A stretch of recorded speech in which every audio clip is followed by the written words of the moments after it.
Brasil, tudo bem com vocês? Eu sou Pedro Krug e hoje a gente vai falar da primeira e única equipe brasileira da história da Fórmula 1, a Copersucar Fittipaldi. Aê, galera! Eu sou o Kaique e estou aqui para situar vocês onde estamos. Hoje vamos falar um pouquinho sobre a história da Copersucar Fittipaldi, a equipe que existiu entre 1975 e 1982. Primeiramente, quem são os criadores da Copersucar? Os criadores da Copersucar Fittipaldi foram Wilson Fittipaldi e Emerson Fittipaldi. O Wilson é ex-piloto de Fórmula 1 e foi chefe de equipe da Copersucar Fittipaldi. Emerson Fittipaldi é um piloto muito conhecido, foi bicampeão mundial da categoria e campeão também da Fórmula Indy. E além disso, ele foi o piloto responsável pela conquista das maiores vitórias da equipe brasileira na Fórmula 1. Eu sou Antônio Calduro e Pedro, eu gostaria de saber como essa ideia saiu do papel. A história dos irmãos dentro do automobilismo ela é muito rica, não só como pilotos, mas também como construtores. Entendi, mas me conta com um pouco mais de detalhe. Eles já se aventuraram em categorias menores como a Fórmula V e já criaram um carro para correr corridas de turismo. E no ano de 1973, juntos decidem mais uma vez se reinventarem. E com o apoio da Embraer e de uma cooperativa de distribuição de álcool e açúcar, os irmãos criaram em 2 anos a primeira e única equipe brasileira da Fórmula 1. Sou João Mubará e Krug. Queria saber, como é que era a Fórmula 1 naquela época? A Fórmula 1 estava em um momento de maior liberação em relação às regras. A época era chamada de Kit Car, que basicamente as equipes só tinham como obrigatório comprar o mesmo motor, câmbio e pneus. De resto, era tudo liberado. Oi gente, tudo bem? Eu sou a Fê e eu gostaria de saber se isso ajudou os brasileiros de alguma forma. Opa, com certeza! Afinal, equipes conseguiram criar carros com custo baixo comparado aos dias de hoje. Para você ter uma ideia, em entrevista, Wilson Fittipaldi disse o quanto fechou uma temporada na Fórmula 1. Para que você tenha uma ideia, o primeiro ano nós assinamos naquela época, né?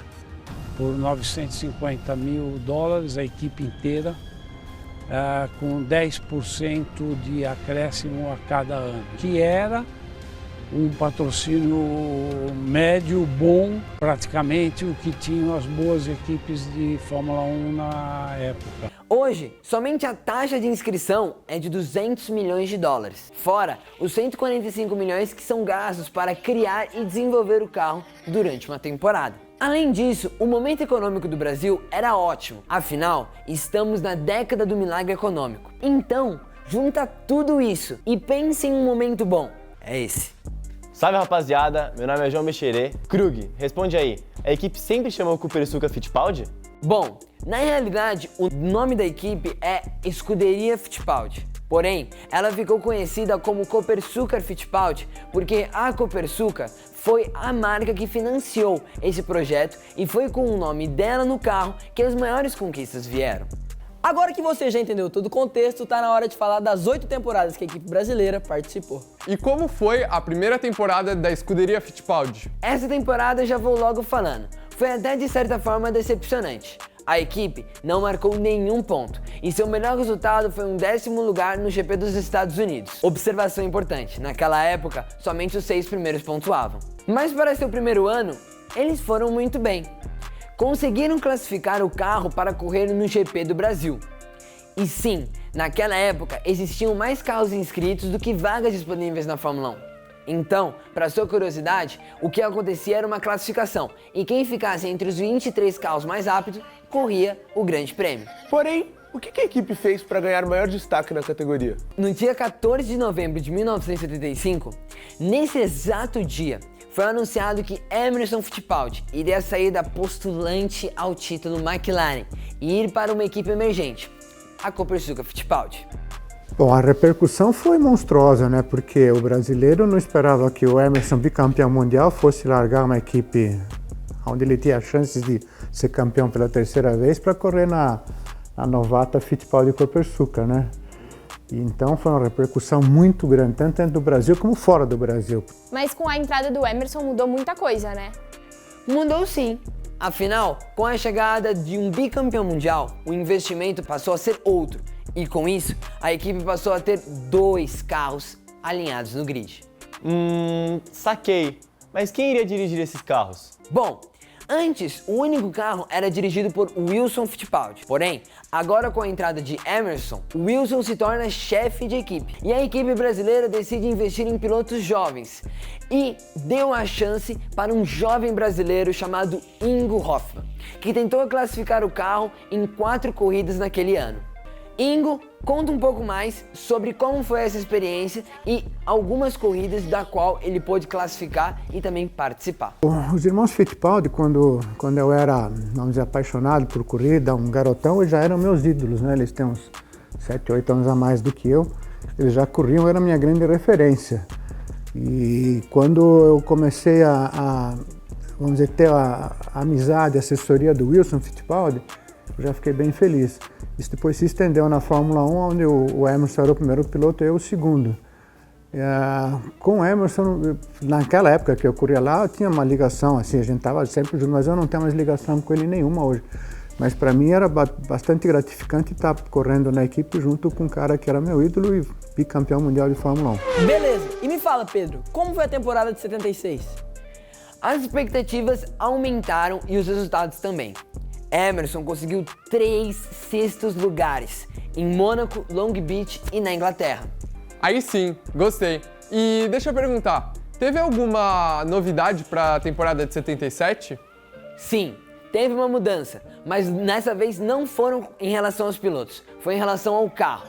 O carro, que antes era prata, passou a ser um lindo carro amarelo, lembrando as cores do Brasil. Além dessa mudança, a fábrica, que antes era no Brasil, passou a ser na Inglaterra, por conta de uma grande dificuldade de logística que a equipe teve de transportar o carro para todo mundo nos anos anteriores. Mas e os resultados? Eles melhoraram?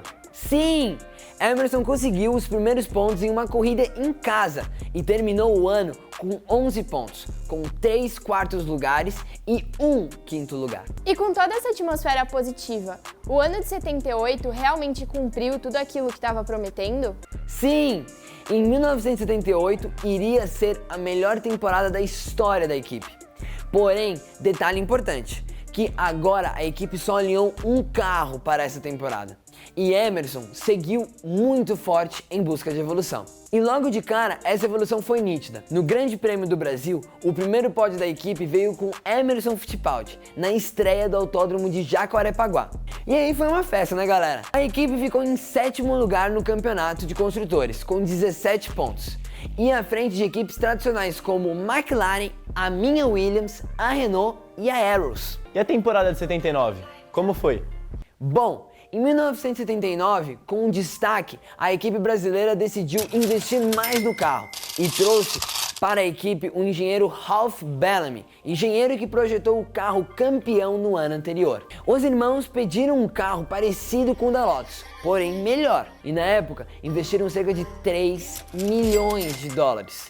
Porém, toda a boa impressão acabou logo nas suas primeiras voltas em Interlagos. Putz! O carro teve um problema estrutural e como quase boa parte da temporada o orçamento foi para a construção do carro, o desenvolvimento ficou muito prejudicado. Então essa temporada foi desastrosa, com somente 1 ponto em 15 grandes prêmios. Ok, mas como estava o apoio dos brasileiros à equipe naquele momento? Com os resultados ruins, a imprensa, principalmente a não especializada, estava jogando muitas críticas em cima da equipe brasileira, fazendo com que a Copersucar encerrasse seu patrocínio. E junto a isso, o apoio do público diminuiu significativamente e a equipe virou motivo de piada em solo nacional. A mídia não especializada, como já sabia que não era especializada, então eles não tinham capacidade para escrever nada tecnicamente decente e correto. E aí, como não tinham capacidade para isso, começaram a fazer do nosso projeto uma piada. Eles não tinham a mínima noção do que é construir um Fórmula 1. Tá bom, mas com a saída do principal patrocinador, a Copersucar, os irmãos passaram a ter algum problema? Sérios problemas não, mas já começou a demonstrar sinais de falta de investimento. E como ficou a equipe pro ano de 1980? Em 1980, a Copersucar comprou a estrutura da equipe Wolf, equipe que faliu. Com isso, ganhou uma nova equipe técnica e um piloto revelação, chamado Keke Rosberg, que anos depois iria se consagrar campeão mundial. E foi com essa estrutura que eles foram para a temporada de 1980. E como foi a temporada? A temporada foi de reconstrução. O principal objetivo dos irmãos Fittipaldi era achar um parceiro e acharam a cervejaria Skol. E conseguiram fazer uma boa temporada. Emerson continuava como piloto principal e Keck como segundo piloto. A escuderia Fittipaldi nesse ano fez 11 pontos e ficou em 8º no Mundial dos Construtores. E o que aconteceu no final dessa temporada? No final deste ano, Emerson iria se despedir da categoria, mas não antes de terminar sua trajetória na Fórmula 1 com um pódio de 3º lugar em Long Beach. Da hora, mas esse é o fim da linha? Não, a equipe já estava afundada de dívidas e sem grandes patrocínios, a escuderia Fittipaldi trouxe o novato Chico Serra para correr ao lado de Keke Rosberg. E os resultados? Infelizmente, foram ruins. A equipe marcou nenhum ponto durante toda a temporada. E em 1982? Wilson Fittipaldi pensou em desistir logo, no começo do campeonato. Afinal, as dívidas já estavam falando mais alto, mas Emerson conseguiu convencer o irmão de continuar esse sonho. O último ponto da equipe veio com Chico Serra na Bélgica. Nessa temporada, a equipe encerrou sua participação na Fórmula 1, com 44 pontos em 104 GPs disputados, mais do que equipes conhecidas como Minardi e Toleman. Foi um sucesso, sim. Se a gente pegar nos anos 75 até 80 não lembro o ano que ela parou, 83, 4, não sei. Houveram anos no campeonato de construtores que eles classificaram no final do ano na frente da Ferrari, na frente da Williams, por exemplo, que depois vieram se tornar grandes equipes, entendeu? Então é isso, Brasil! Muito obrigado, agradeço você que ficou aqui o vídeo até o final, agradecer todo mundo que participou, foi muito legal fazer esse trabalho, agradeço de coração mais uma vez e espero que seja o primeiro de muitos. Vamos pra cima, não esquece de curtir, comentar e colocar nos seus stories pra divulgar cada vez mais conteúdo de Fórmula 1. Valeu, tamo junto! Nós!